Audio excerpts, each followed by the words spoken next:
All About Beer receives underwriting support from Athletic Brewing. They understand the importance of independent journalism in the beer space, and their support helps fund original work. Learn how you can affordably support journalists by visiting allaboutbeer.com/support.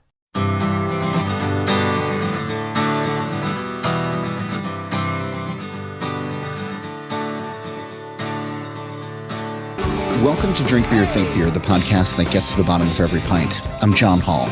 What does it take to open a brewery in 2025? Having a clear idea of what you want the space to be, the community you want to be a part of, and the beers you want to make. All of that helps. In a minute, you're going to hear from the co-owners and brewers of Full Frame Beer in Denver. But first, two quick event notices. First up, All About Beer is once again thrilled to be participating in the Little Beers Festival. It's hosted by Goodward Brewing in the charming town of Duluth, Georgia. Tickets are now on sale for the March 29th event. Honestly, it's one of the best beer fests in the country, and you should get your tickets now before it sells out. Go to goodwardbrewing.com/events. And this summer, All About Beer is headed to the Black Fly Beer Camp at Great Camp Sagamore in the Adirondack Mountains of New York. Join us and a host of brewers for a weekend of tastings, meals, educations, and fellowships. I'll be there, M. Souter's going to be there, Nate Schweber's going to be there, plus so many others. So visit sagamore.org to get your tickets. And as you're no doubt aware, the fires in the Los Angeles area were devastating. And as per usual, when natural disasters strike, brewers are stepping up with a special beer. Common Space Brewing spearheaded the effort, and you can learn more about the beer and how you can help by following the Instagram account at WeLoveLABeer. And also, Western North Carolina can still use your support. The North Carolina Craft Brewers Guild is organizing a fundraising effort called Pouring for Neighbors to benefit brewers that were affected by Hurricane Helene last year. Learn more about that initiative by visiting drinkncbeer.org. Also, I hope you'll consider supporting All About Beer and everything that we're doing here. There's a number of ways that you can do it, through the Patreon, through our underwriting, and through our advertising. The only way that we can continue to bring you original shows like this, or Em and Don's show, or the Brewer to Brewer show, or articles on our site is through your support. Go to allaboutbeer.com/support to learn more. And speaking of that, thanks to this episode's sponsor. Today's episode is brought to you by Stomp Stickers. Stomp is a proud member of the Brewers Association that produces a wide variety of printed brewery products, such as beer labels, keg collars, coasters, beer boxes, and much more. Stomp's website features an easy-to-use digital design tool, low quantity orders, fast turnaround times, and free domestic shipping. Visit stompstickers.com and use code ThinkBeer for 15% off of your first order. So there's obviously a lot of news about brewery closings going around. The industry is in flux, sales are down or flat, and many breweries are trying to figure out how to regain some of that industry spark. So I've been heartened over the last couple of weeks on social media to see the progress made by Full Frame Beer, which opens this week in Denver. It occupies the previous Jagged Mountain space downtown and is headed up by two longtime brewers, Alyssa Hoberer and Jacob Kemple. With over 8 years of brewing experience, Alyssa was the head brewer at Jagged Mountain and the creator of the popular Instagram account Southern Beer Girl, where she shares her journey and promotes diversity in the brewing industry. Jacob is an award-winning brewer. He was formerly the lead brewer at Our Mutual Friend in Denver for the last 5 years and has worked in other various aspects of the hospitality industry throughout his career. Together, they have a shared vision of what Full Frame Beer will be, and they tell me all about it. Here's our conversation. So welcome to you both. We're recording this a few days before your official soft opening, and I imagine that time is precious and thoughts are varied and wild and sleep is elusive. So walk me through, and this is a jump ball for either of you or both of you, walk me through what it's like to open a brewery in 2025. Oh man, it's been an adventure for sure. I mean, Jacob and I being craft brewers for the past almost 10 years between both of us, I think we have, I like to think, a little bit of a leg up just because we know the industry. We know, I think we have an idea of what people want and how to set us apart from everybody else in the industry right now. But at the same time, we're first time business owners. There's a lot of learning that we had to do in the process of this whole thing. And I think I'm personally really grateful for all of our friends that really helped us out. We have a ton of, other breweries that we have kind of been meeting with, talking with, who have extended their help towards us. And that has been really amazing. But I will say, with beer being on the downturn, it's a little nerve-wracking. But I think we have a lot of really great ideas that will set us apart and hopefully make us an exciting place to visit. Jacob, does that square with you? Yeah, I mean, I could add to it a little bit. Opening a brewery, it's one of those things where while the industry's in a downturn, Alyssa and I kind of had choices. You keep working for someone else, or you follow your dreams, and you try to do something in your vision. So we're aware of the downtrend in beer. We're aware of, how downtown Denver is feeling, and we're just taking all that into consideration as we move forward and making sure we can have a viable business. So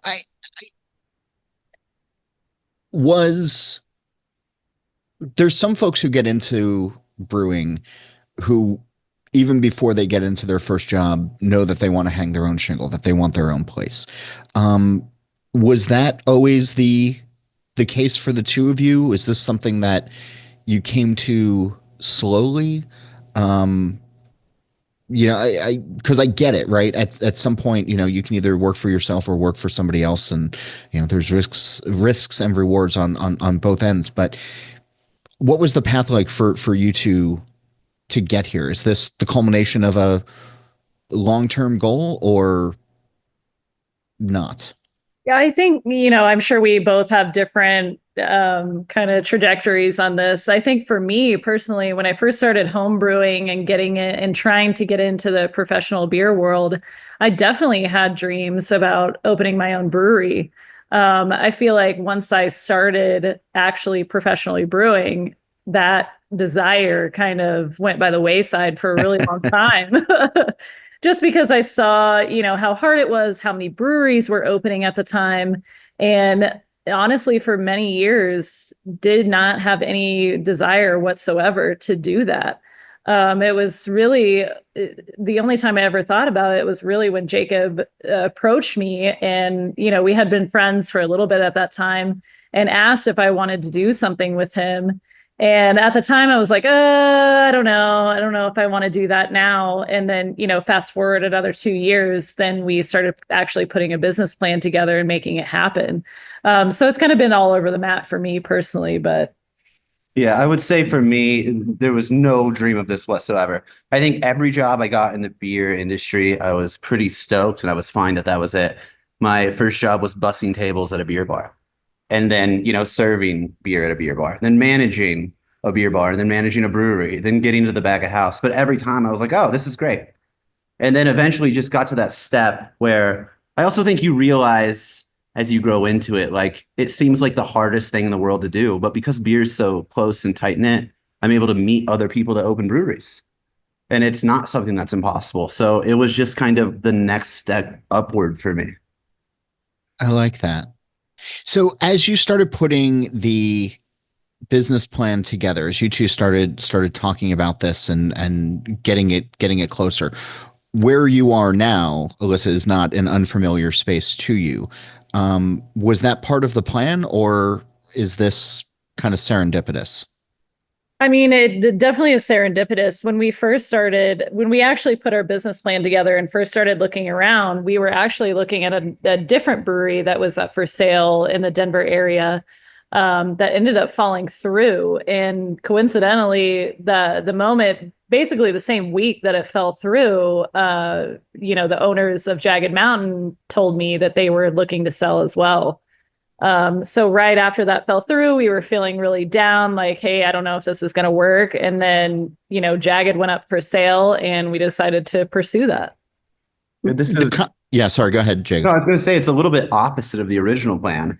The place we were looking at before was the same system that I had worked on. and I had actually helped install that system. So it was, in both directions, one of us would have known what's going on. So it's fine, but it's a little bit the opposite of the original plan. I'm sure everybody is curious like me. Can you tell where you guys were looking that fell through? Yeah, it was super public. I mean, we announced it. We put the Weef Under up. It was Alpine Dog's location on 17th Street. Okay. It I don't even know if I know what that brewery is. It was actually. I mean, I can't keep up with Colorado, but yeah. It's the first brewery I ever worked for. They had closed and reopened a new spot, but it took them so long to open with, the pandemic and a lot of things going on that the location fell through. But during their opening, I had actually been hired to help them install the system because it's the same one we use at OMF. And I was close to him. So it was him, the owner of Alpine Dog, saying that he's going to close and they're selling, that got Alyssa and I to look back at saying, maybe we can do this. Yeah. So then I guess by the time, just so I get my timeline straight on all of this, when Jagged Mountain said that they were gonna close, Alyssa, they knew that you were looking. So it wasn't like a, hey, we're closing, you should start looking around. It was, hey, we're closing. Do you want to have a conversation about this? Yeah, absolutely. We chose to be pretty public. And I mean, part of it was that we had to, since we were, publicly funding for the sale of equity within our company. So we kind of had to be public with and like upfront with the owners and our bosses and everything about what we were trying to do. So they definitely knew. Gotcha. So I guess let's talk about fundraising and let's talk about selling equity as well, because that was something that was in fashion for quite some time, maybe, pre-pandemic. And then I feel like things started to cool off maybe if I'm getting my years right, maybe 18, 19, and then certainly through the pandemic.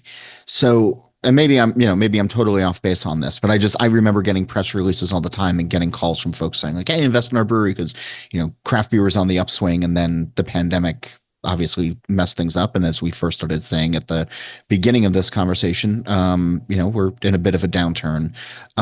So one, talk to me about the benefits of going that route, and then the challenges, and then I guess eventually the rewards / success.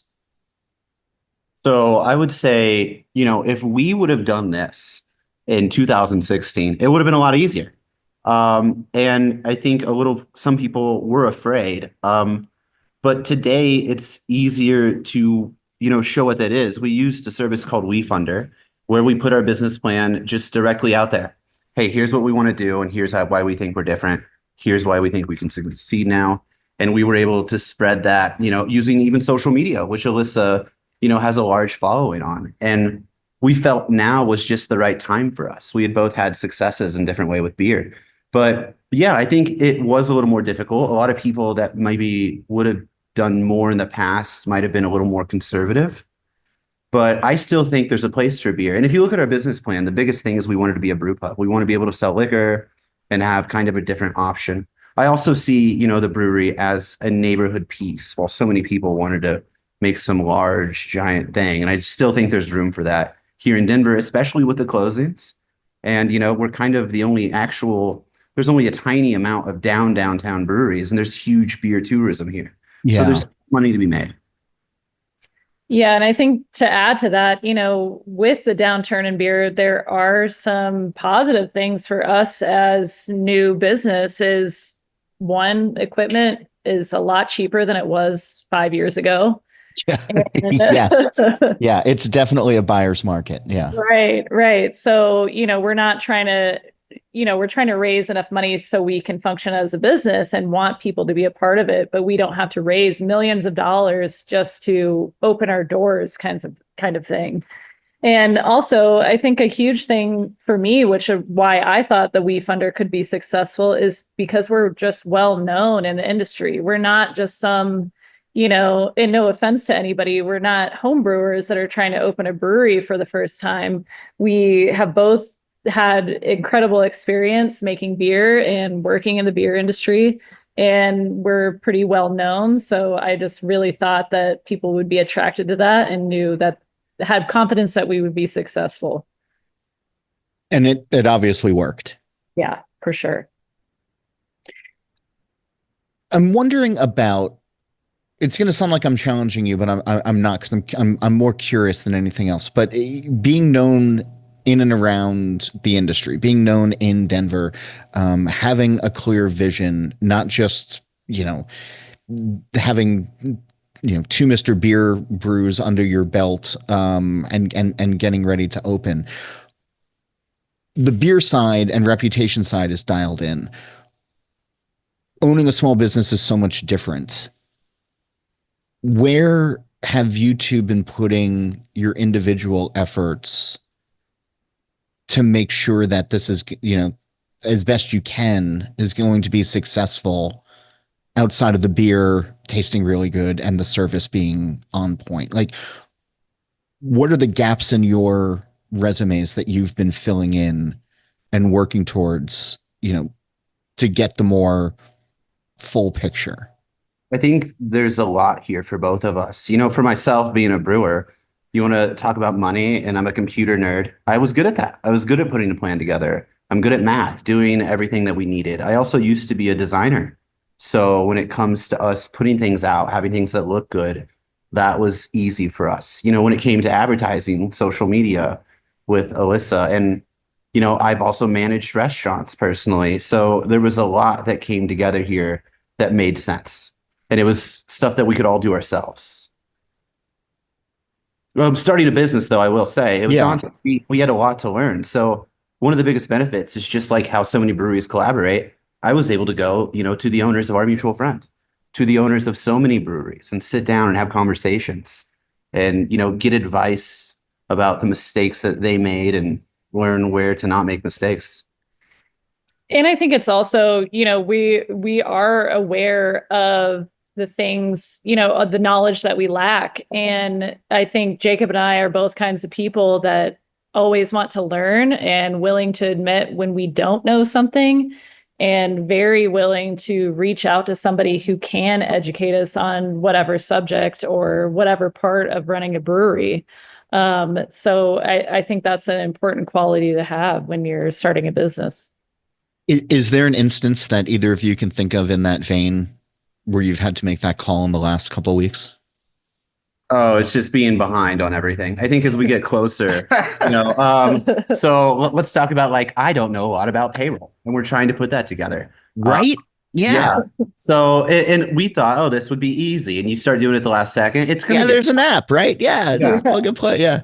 Yeah. So it's all going to get done. But I think, it's also, we want to stop hemorrhaging money and we want to be open. We chose a date. We knew we'd have beer, but it became crunch time of okay, there are gaps that we haven't done. So much of this we did by ourselves. I was sanding tables for a month, that some things get left behind, and we are getting it all together. But yeah, it's a real struggle.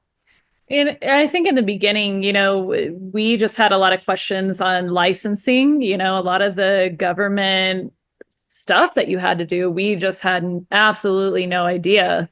I think we're really grateful for the Colorado Brewers Guild lawyer that's on staff, and he is extremely knowledgeable, has helped many, many breweries in the area open. And he's been really awesome for us and guiding us on what to do next. And then also just reaching out to other breweries that have opened within the last year and had a similar license transfer as we did from jagged to full frame. And just, reaching out to as many people as we can and just getting everyone's feedback has been really amazing. Yeah, and definitely shout out to Chaz from the Colorado Brewers Guild. He got our TTB license in 1 week. Oh, wow. Yeah. And also, you talk about all those days when people were opening new breweries. I really want to push how much easier it is and how much less it costs. I mean, transferring a license in a business is a few months instead of, maybe a year, and building it out, and all the equipment's already installed. So right now, while beer is down, it's actually easier to open a brewery than it's ever been. I like hearing that. But there's other challenges, right? I mean, you both mentioned being downtown, and the last time I was in downtown Denver, so probably 6-8 months ago, something like that. I mean, the city has changed dramatically since COVID, and there are a lot of tourists that come through, and the convention space is still there, but it seems like a lot of people have moved out of downtown, or the offices aren't filled like they used to. Um, what are those challenges looking like right now? Like the changing face of the neighborhood around you?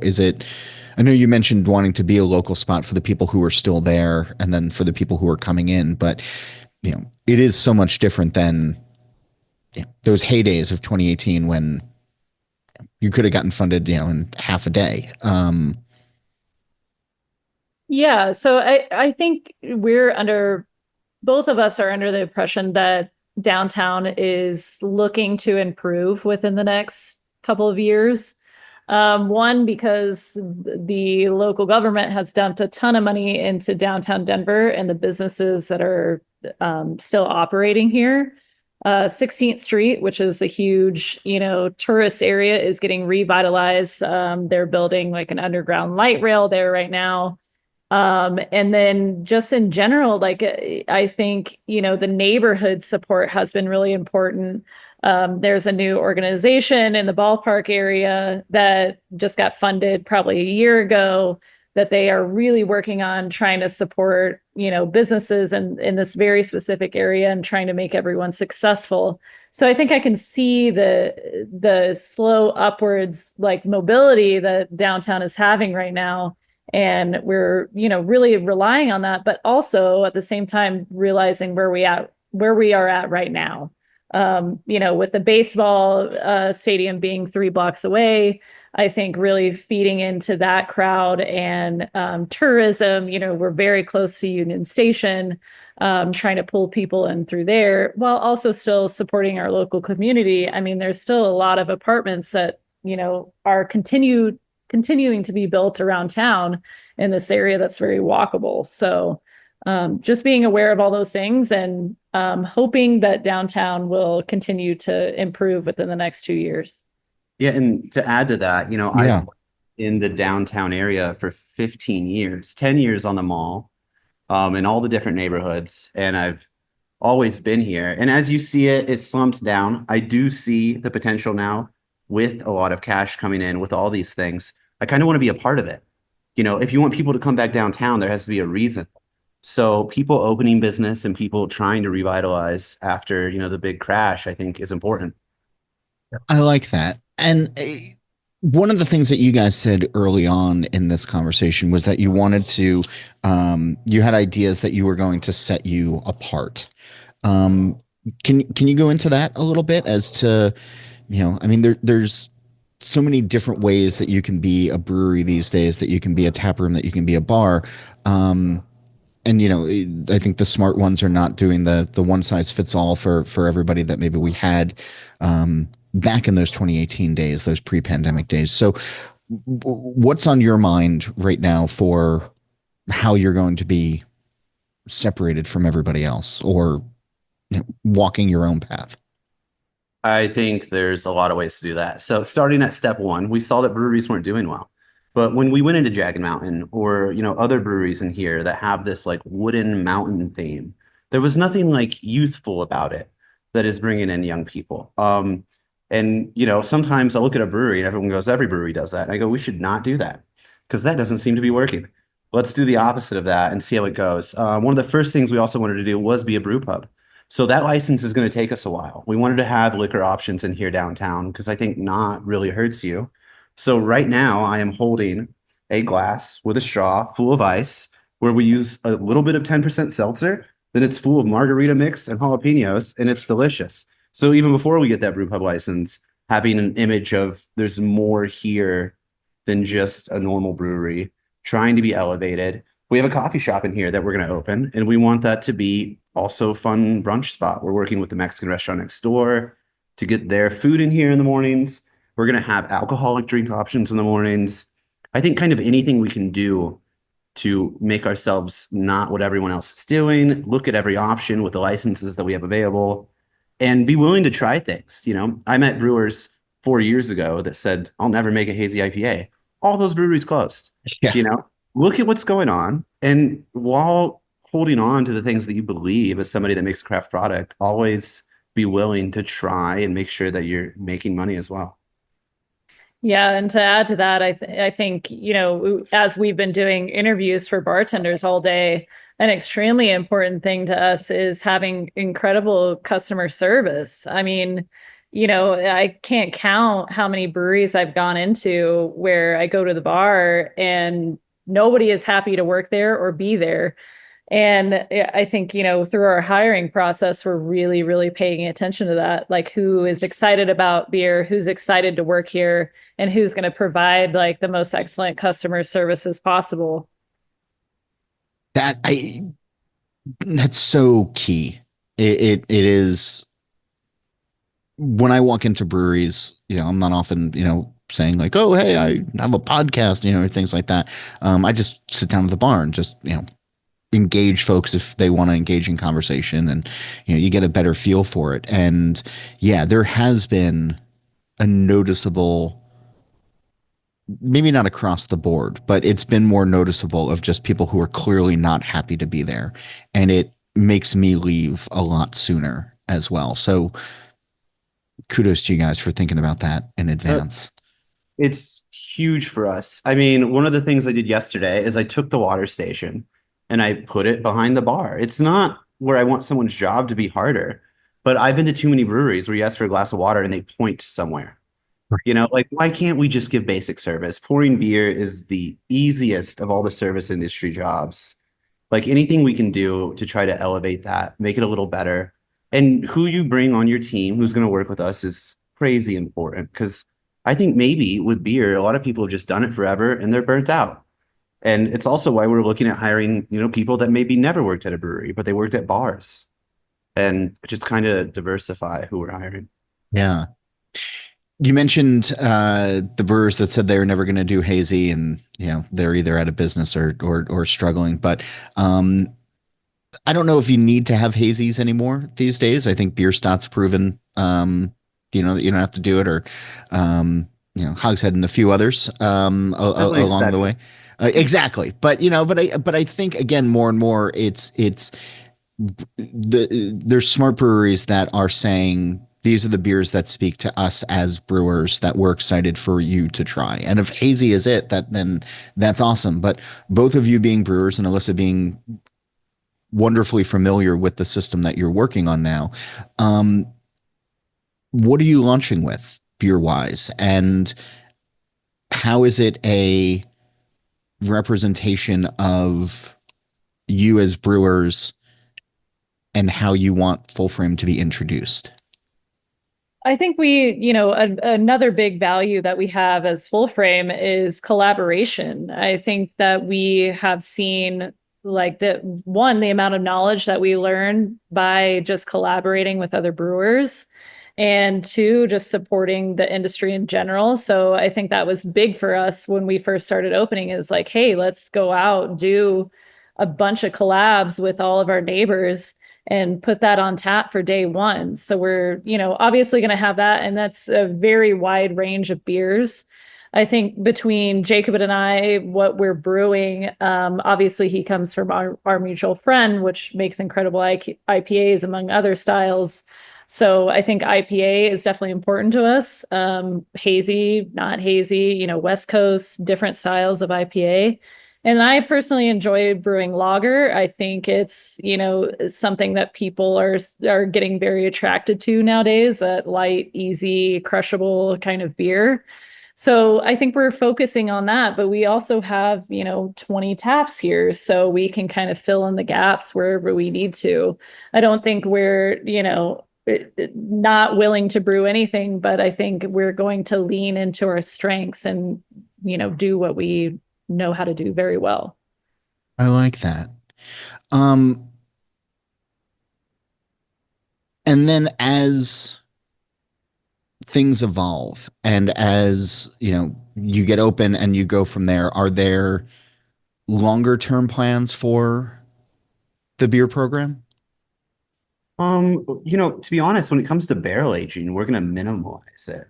One of the saddest things about us first opening is that the lager won't be ready. The first beer we brewed was a corn lager, but that's going to take time. So to supplement that, we did brew a lager with somebody way beforehand. So Lostos has a rice lager that we made together that we'll have on tap. But long-term plans are just to keep working on what we're doing. We don't want to be a brand that makes the same beer over and over again.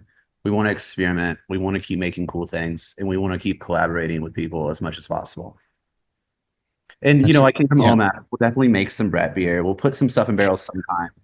But we kind of mostly just growth is the plan. Keep continuing to be better brewers. Yeah. And there's not a huge market for those beers, maybe as much as there used to be. There really isn't. Yeah. I like that. So where does the name come from?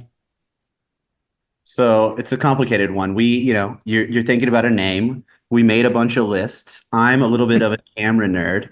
So full frame and half frame was on there. And then we both liked a few. So the next step, I love design, is see how it looks written down.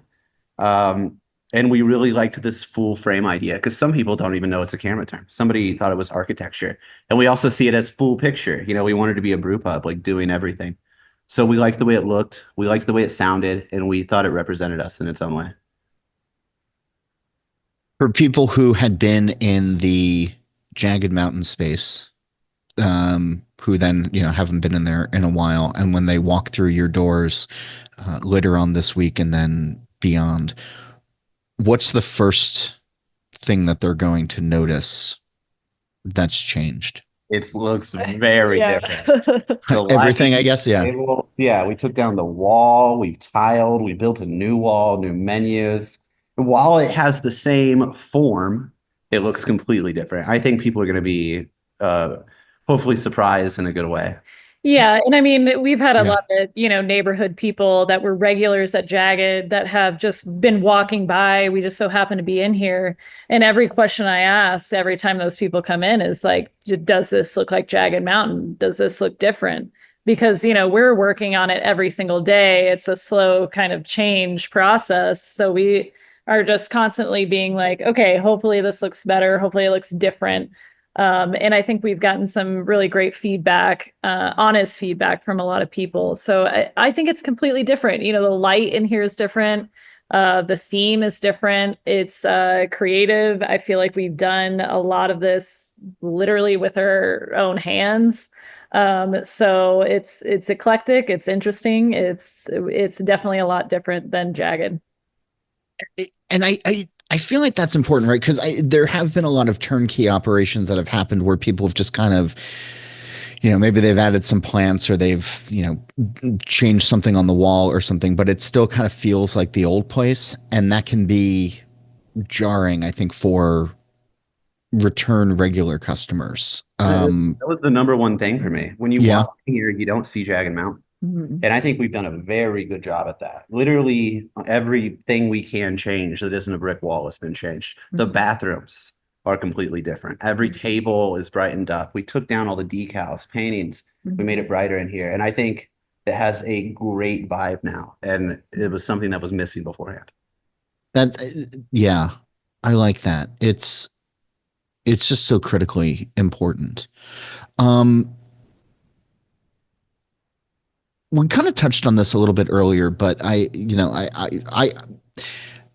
as much as I've been to Denver in the last couple of years, I've fallen into the Bierstadt vortex, where I go there first and then I'm unable to leave because it's so good, and then I just go right to the hotel or right to the airport. So I haven't been really anywhere else in Denver or Colorado in the last couple of years outside of Bill and Ashley's place. So I'm wondering, and you guys kind of talked about this before, but like what the state of Denver is, not just downtown, but altogether. Like, is it still? I'm just trying to think of the right way of saying this. I could say this: things are moving fast. Okay. Rhino, that had this great walkable area on Larimer, was just removed. We know different businesses where their leases are coming up and they're not being removed. There's going to be more breweries that close. And we see that there's going to be a shifting of where people go. I know some tourists come here and they'll just go to Bierstadt, but when it comes to looking things up and having things that are new, like Yeah. when we talk about wanting to go somewhere in the beer, I'm sure you like being at Bierstadt. And for us, making good beer is half of the journey. Like this has to be a place that feels good and you want to hang out at. But when you say, where is Denver? I think it's changing. And I don't see it as a negative for us as a new business. There's a hole that's opening that we can fit into. And I guess that's what I was trying to get at, right? Because there are some of those stalwarts that are still around, or there are tap rooms from very large nationally known brewers that, might get some of the attention, but, maybe don't always have that soul that you all have been talking about with your place. And I guess that's what I was just trying to get at of like where things are at these days, but that it's moving fast, I think it's kind of cool. Like it's just like it almost sounds like it has that feeling of some of those early days where there's some uncertainty but still excitement. Right. And I think a lot of people, at least, from our experience with especially people in the industry, are really craving something new and exciting. With the downturn and with breweries closing, it's kind of scary. And I think people are craving something new and different. And, especially from brewers who have been in the industry for a while. So I really see that excitement from the public in general. So I don't know. I'm excited like for you guys. Like I've been having so many closing breweries or closing conversations that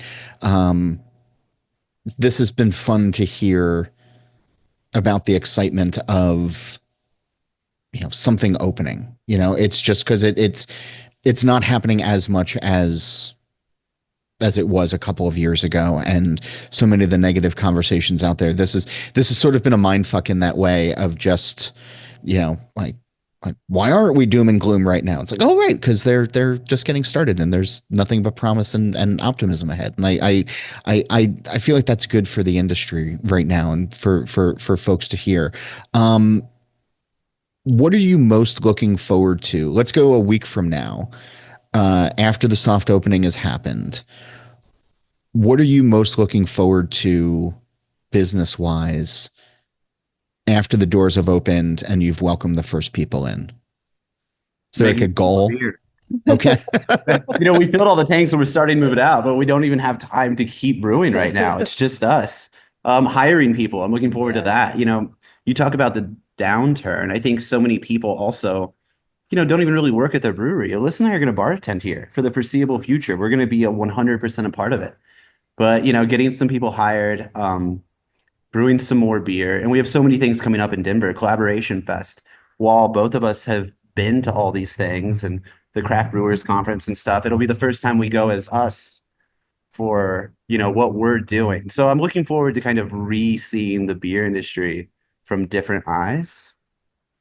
And also, it's great timing when we're open. April is baseball. St. Patrick's Day is coming up. So there's a lot to look forward to where we know downtown does well.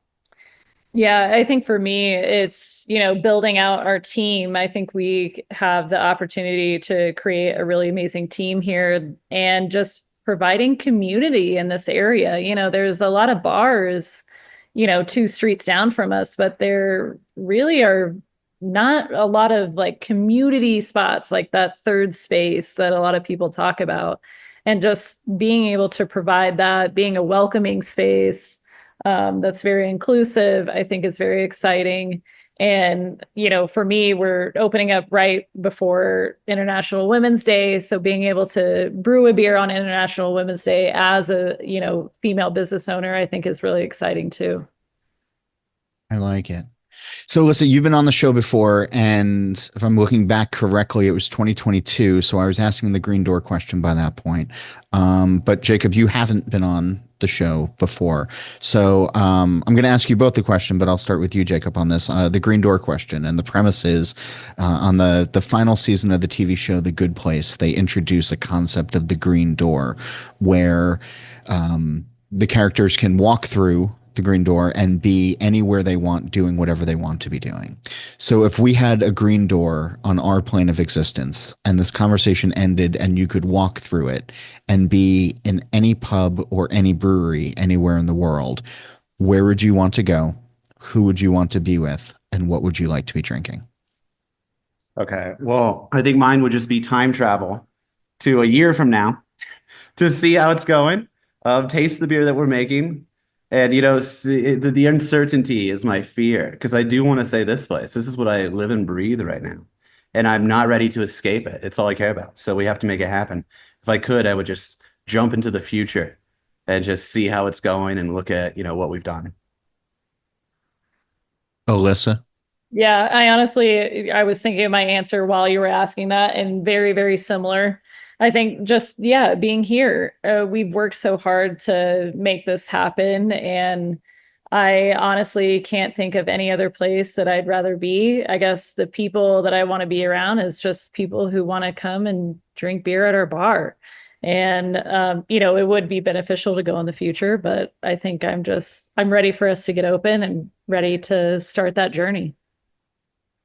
I am excited to come back to Denver, which will probably be around GABF, and to walk through your doors and to see this in person, because this has been heartening to hear this story, and I'm really excited for the both of you to open up this weekend and to welcome people in. And yeah, congrats to you both. Thanks for being on the show this week. Thanks for taking the time. I'll tell folks that they can follow you on Instagram on Full Frame Beer, and they should definitely do that. And then when they're in Denver, they should go and visit you guys. So thanks for doing this. Thanks for being on this week. Awesome. Thanks for having us. Questions, comments, guest suggestions? It's easy. Email me at johnholl, that's JOHNHOLL, at allaboutbeer.com. And the only way that we can keep doing the show or other shows and pay writers and photographers for original content is with your help. Please visit allaboutbeer.com/support to learn more. A reminder, if you go to allaboutbeer.com, you can check out the podcast page, the merch page, read great new content, as well as the archives going back to 1979. And All About Beer is all over social media at All About Beer. Before we run, here is a word from this week's sponsor. Don't stop at just stickers and labels. Stomp Stickers has everything you need for festival season. From canopy tents to flags to table covers and banners. It's all waiting for you on their website. Check out their brewery section for the full lineup. Because I think they're doing such a great job, don't forget about the All About Beer podcast channel. You can listen to Em and Don's show. You can listen to the Brewer to Brewer podcast simply by searching All About Beer on your podcast platform of choice. Steal This Beer inexplicably still has new episodes every Monday, and the BYO Nano podcast comes out on the 15th of every month. Also, go to probrewer.com each week for original articles from the All About Beer team. As for this show, Nate Schweber does the music, Jeff Quinn designed our logo, and I'm John Holl. New episodes release every Wednesday, and that's when I'll be back again to drink beer and to think beer.